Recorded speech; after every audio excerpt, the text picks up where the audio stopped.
अस्सलाम students, welcome back to biology brilliance. तो आज हम लोग का जो टॉपिक है वो है steps of solving a biological problem.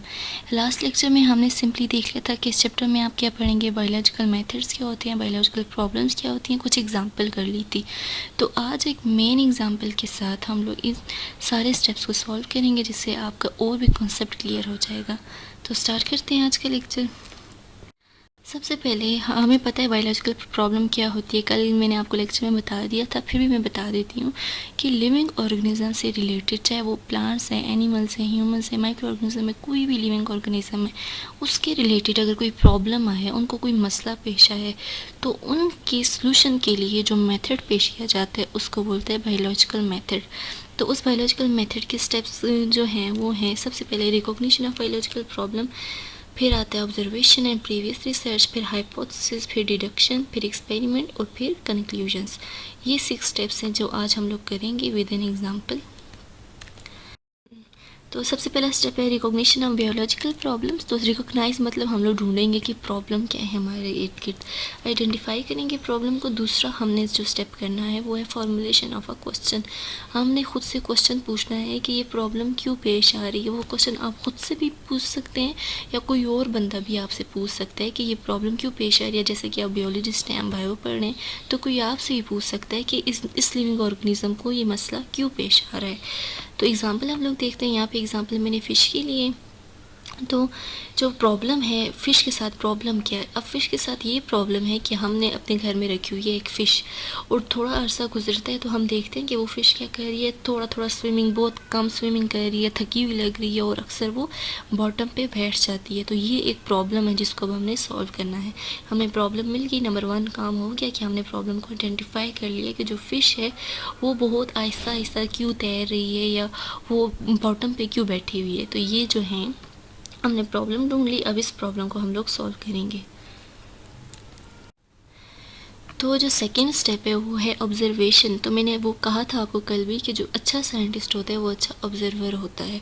वो अपने इर्द गिर्द चीज़ों को देखता है, गौर व फिक्र करता है और समझता है कि इनको क्या मसला है। तो सेकेंड स्टेप में ऑब्जर्वेशन करनी है। ऑब्जर्वेशन सिंपली ये होता है कि हमने सबसे पहले क्या हो गया, हमने प्रॉब्लम ढूंढ ली, हमें पता चल गया कि मसला क्या है।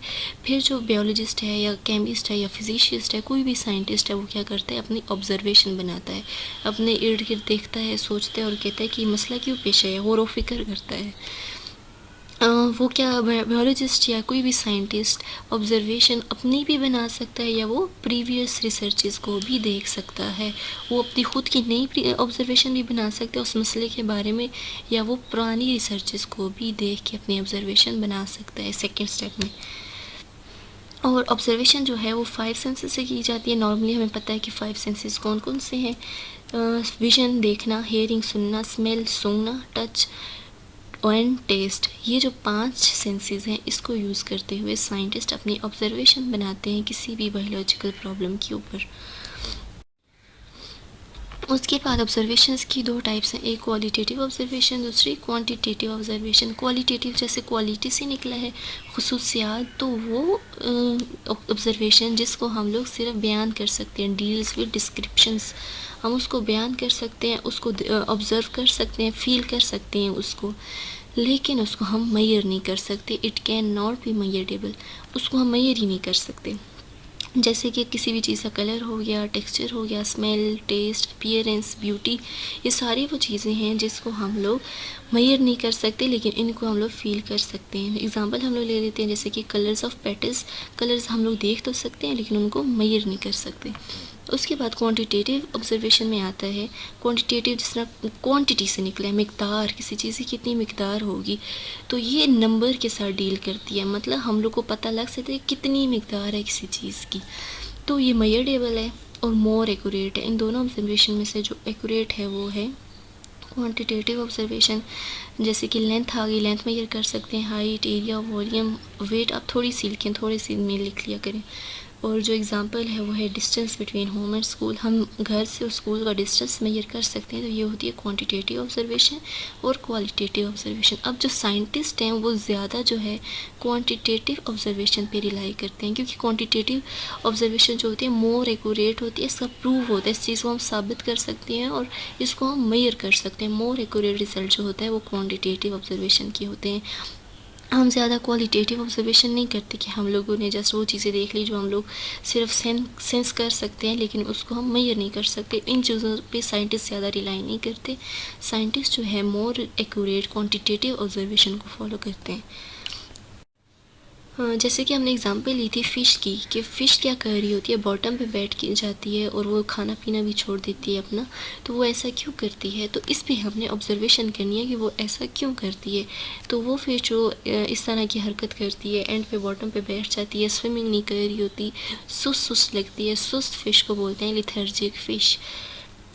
तो हम लोग ने सबसे पहले नोटिस करना है, ऑब्ज़र्व करना है कि इसकी रीज़न्स क्या हैं। हमने ख़ुद से पूछना है कि इसकी रीज़न्स क्या है, हमारी फ़िश ऐसा क्यों कर रही है।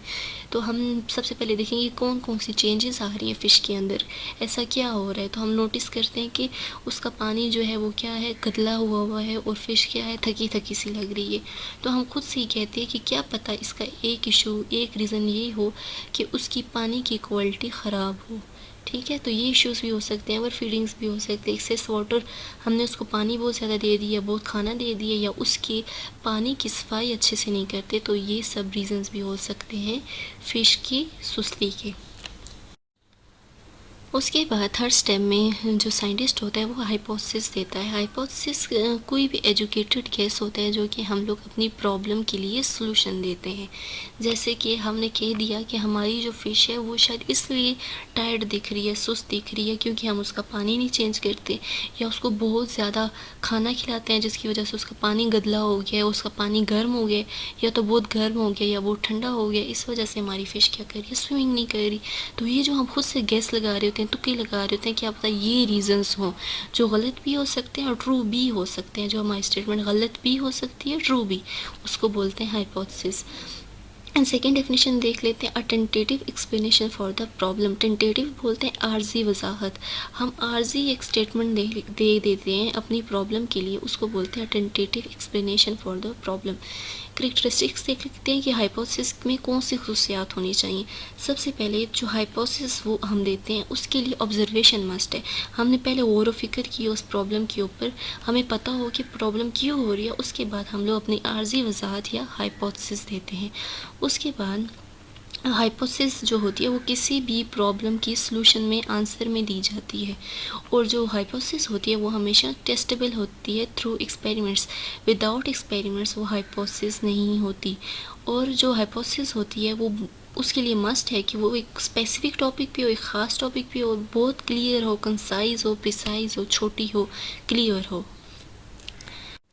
नेक्स्ट जो थर्ड स्टेप में हम लोग फ़िश के लिए करेंगे वो है फॉर्मुलेट अ हाइपोथेसिस।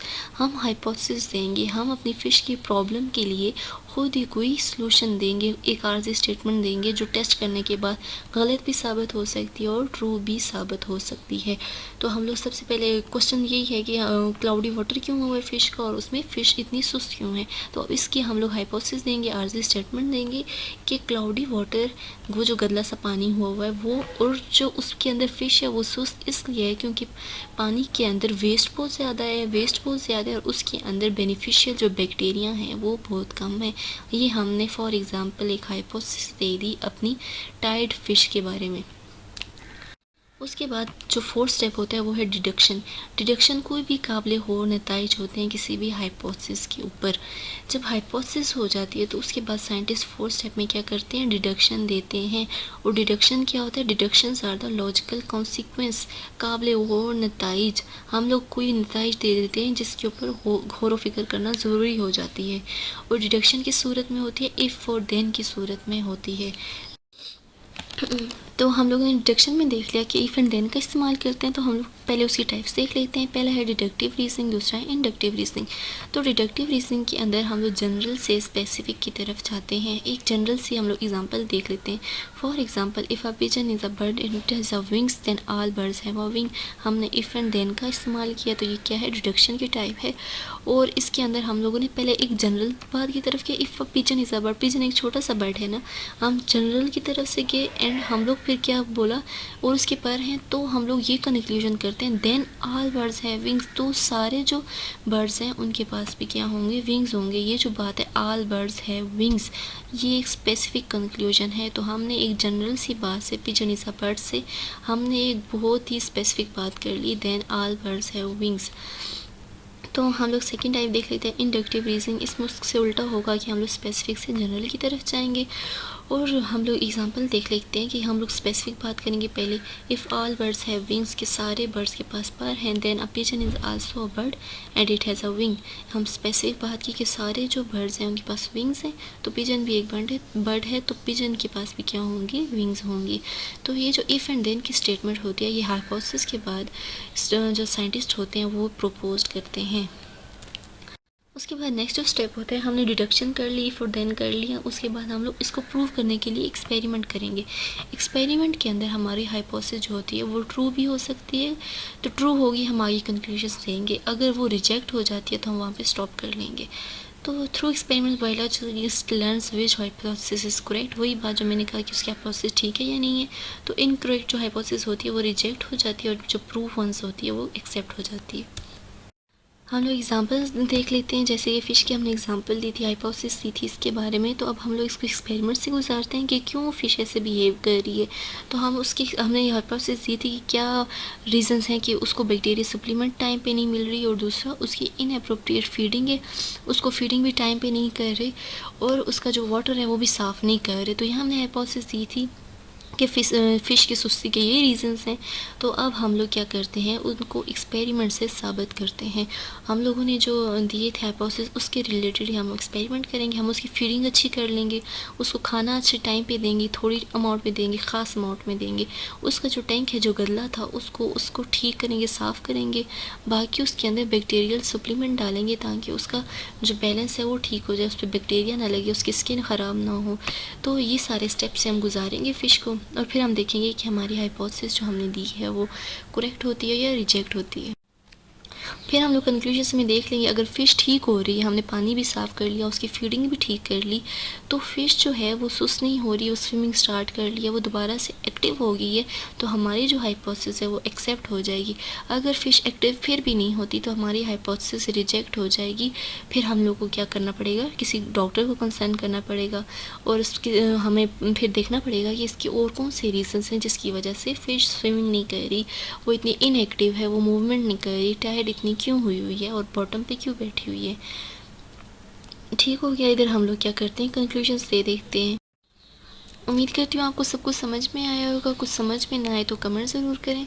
तो नेक्स्ट हम लोग क्या स्टार्ट करेंगे, malaria as an example of solving a biological problem. तो हम मलेरिया को सॉल्व करेंगे, मलेरिया की जो प्रॉब्लम है उसको सॉल्व करेंगे, जैसे कि आपकी बुक में मलेरिया एग्जाम्पल गिवन है। उसके अलावा जैसे कि आप बियोलॉजिस्ट हैं, स्किल्ड बियोलॉजिस्ट हैं, तो आपका ये काम है कि आपने क्या करना है, अपने इर्द गिर्द प्रॉब्लम्स देखनी है और उसके लिए खुद सोल्यूशंस देखने हैं। Thank you class.